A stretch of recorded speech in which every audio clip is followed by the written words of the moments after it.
When we started this whole deep dive into the digital manuscript, it was all whispers and rumors, right? A sentient document, the Philosopher's Stone. Now, weeks later, it's all gotten a lot more unsettling. It really is amazing, though, isn't it, how this investigation just keeps pulling in all these seemingly totally unrelated things. We're talking like ancient alchemy and bleeding-edge science and even historical disasters all kind of tangled up around this Book of Aquarius. Right, like puzzle pieces that shouldn't fit together, but somehow they do. So anyone listening who's just tuning in, the Book of Aquarius is this document that may or may not be sentient, but it supposedly contains instructions to make something called the Philosopher's Stone. Right. Today we're zeroing in on this section called the 40-Day Urine Protocol. And let's just say it's given us all a serious reason to pause.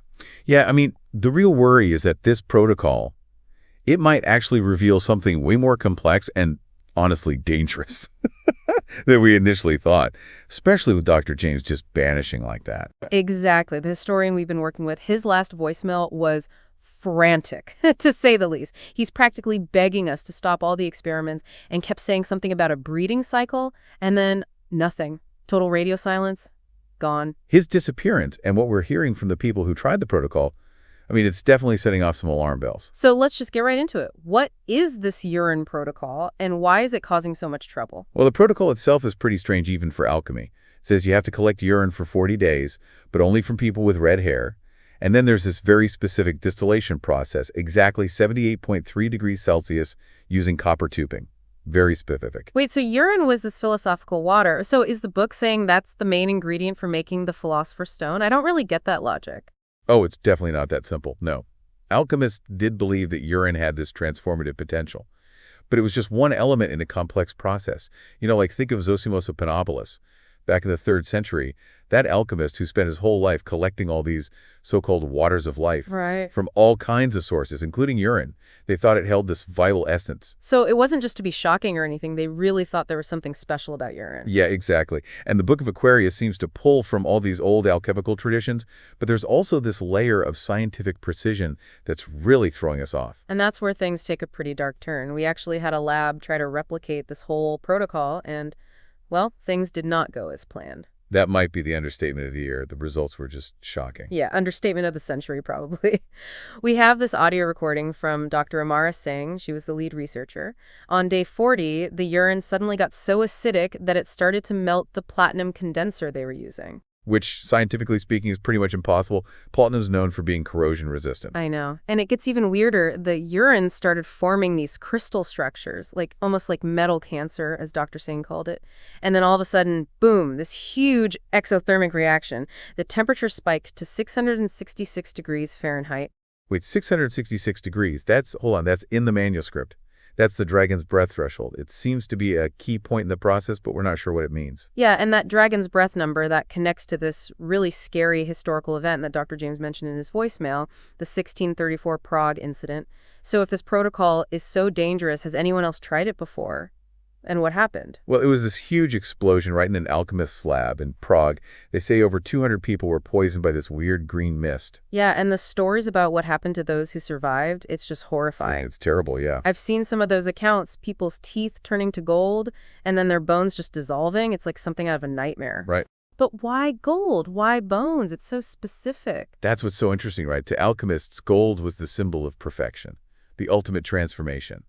And bones, well, they're the very structure of being. So this whole Prague disaster, it wasn't just random. It was like this warped, grotesque reflection of alchemical ideas. Man, that's sending chills down my spine. So if this Book of Aquarius, if it's like this guide to reach that perfection through this urine protocol, then those transformations, they weren't accidents. They were intentional, just horribly, horribly wrong. Yeah, and what's even more disturbing is how many details match up with Dr. Singh's experiment.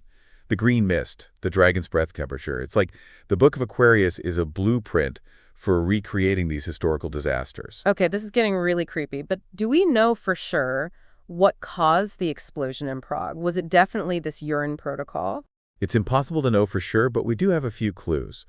There are pieces of a letter written right after the incident, and it describes this alchemist's lab, right, filled with all this weird equipment and vats of what they called philosophical water. So urine, but why would anyone try this again after that catastrophe? That brings us to the 2023 recreation attempt. At Prague University, a whole team of researchers tried to recreate the exact conditions from the 1634 incident, using the Book of Aquarius as their guide. Wait, seriously, after all we know, they still tried it. That's incredibly reckless. What were they thinking? Well, they thought they could control it, understand it better with modern technology and all, but unfortunately, yeah, it went disastrously wrong, just like centuries before. So what happened? Did anyone get hurt? There's this recording from a lab technician. It's really chilling. He describes the day 40 urine sample, and it's giving off this strange resonance humming at 28 kilohertz. Hold on. That specific frequency, it's mentioned in some of Isaac Newton's alchemical notes? Newton, as in Sir Isaac Newton, the father of physics. He was into alchemy. Oh yeah, deeply. It was a lifelong obsession, actually. But what's really scary is what the technician says next. He says the distilled urine product, the condensate, has started moving against gravity. And then the recording just cuts off. All you hear is breaking glass and this hissing sound. Okay, so we have this horrific incident from the 1600s, a modern recreation that failed, and a missing scientist who left a cryptic warning about a breathing cycle. What does it all mean? That's the big question, isn't it? But there are definitely patterns here, like that 40-day time frame. It keeps popping up in the Book of Aquarius, the historical accounts, the modern experiments. Why? Right. Is it symbolic, like the 40 days and nights of the biblical flood? Or is there an actual scientific reason? Well, Dr. Singh's analysis of the urine samples, that might hold a clue. They all had trace amounts of lithium-7. It's a specific isotope of lithium. Over 40 days, lithium-7 goes through radioactive decay, a neutron capture chain. So the 40 days isn't random, it's tied to atomic processes. But that kind of knowledge, that didn't exist when the book was supposedly written. Exactly. The idea of isotopic decay wasn't even known until 1952. But the Book of Aquarius, which should be centuries old, it seems to use that knowledge in its instructions. That's impossible. Is the book, like, predicting future scientific discoveries? Is it trying to tell us something? And there's more. Remember that SHA-1 hash we talked about, the encrypted part of the digital manuscript?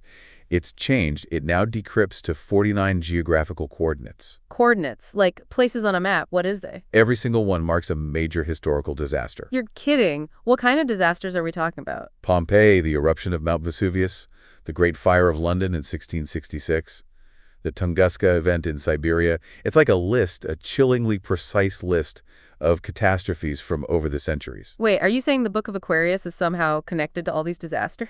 It's a scary thought, but the evidence is right there. It's like the manuscript is not only aware of these events, but it's communicating with us through them. But why? What's the purpose? What does this have to do with the urine protocol and the Philosopher's Stone? Maybe Dr. James's voicemail holds a clue. He said breathing cycle. What if these disasters, they're not random? What if they're stages in some kind of larger process? And the Philosopher's Stone is at the center of it. But what does it need? What role does the urine protocol play in the cycle? Where does Dr. James fit into all this? Those are the questions we got to answer, and fast, before this cycle, whatever it is, reaches the next stage. We know Dr. James was last seen near an abandoned mercury mine, just outside of town. A mercury mine, that's a classic alchemy symbol, right? But why would he go there now, after all this? Well, in alchemy, mercury represents transformation, the purification of the soul. Maybe Dr. James thinks he can find answers there. Something to help us understand the Book of Aquarius and the danger it poses. Or maybe something happened to him. Maybe the manuscript is influencing him, controlling him. So last week we were talking about Dr. James going missing and that mercury mine, right? It all just feels so intentional, like he knew exactly where to go. But why? What's the connection between alchemy and a mercury mine and this whole Book of Aquarius thing? Well, mercury was really important in alchemy. Like, it represented this transforming, purifying force. So it's possible Dr. James thinks the answers are hidden there, like some key to understanding the book and all the danger it brings. Or maybe, and this is kind of scary to think about, maybe the manuscript itself is drawing him there, like leading him somewhere. Yeah, it's a chilling thought, isn't it? And we can't just ignore it.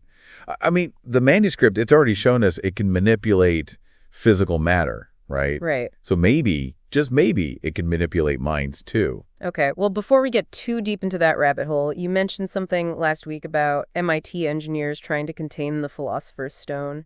And the things got a little weird. Ah, yes, the containment experiment. The results were, how do I put this, unconventional. The recordings from that experiment are unlike anything I've ever heard. You said the stone sang. What do you mean sang? Like belting out a rock ballad? Not exactly a rock ballad. Sang might not be the best word. More like the stone emitted this complex series of acoustic vibrations. And what's really wild is that these vibrations seem to completely defy our understanding of physics. So more of a thumb than a song. But how do you mean they defied physics? Well, these weren't just random sounds, the frequencies and the patterns. They matched specific mathematical constants and geometric ratios, the kind you find in nature, like the Fibonacci sequence or the golden ratio. Ever heard of those? Of course. Yeah, so those are like the fundamental building blocks of the universe, and they were woven into these acoustic emissions coming from the known, almost like it was communicating in this language of pure math. And MIT, with all their smarts and technology, they couldn't figure out how it was doing that. They were baffled. The stone itself wasn't even vibrating, but it was producing these really complex sound waves. And it gets even weirder. The vibrations, they started affecting the graphene lattice they had around the stone. Affecting how? Was it like warping the lattice? Way more than warping. The graphene atoms started rearranging themselves, forming these intricate fractal patterns that mirror the geometric structures encoded in the stone's sounds. Wow. Yeah, imagine it like this. The stone wasn't just making sounds. It was rewriting the fabric of matter on a subatomic level, using sound as its tool. Okay, I'm trying to wrap my head around this. We have this document that might be sentient, a urine protocol that triggers impossible reactions, historical disasters tied to specific places, a missing scientist, and now a singing stone that can restructure matter with sound. Is there a connection here? What's the bigger picture? I think what we're seeing is a convergence of science, alchemy, and something. Well, something else, something we just don't understand yet.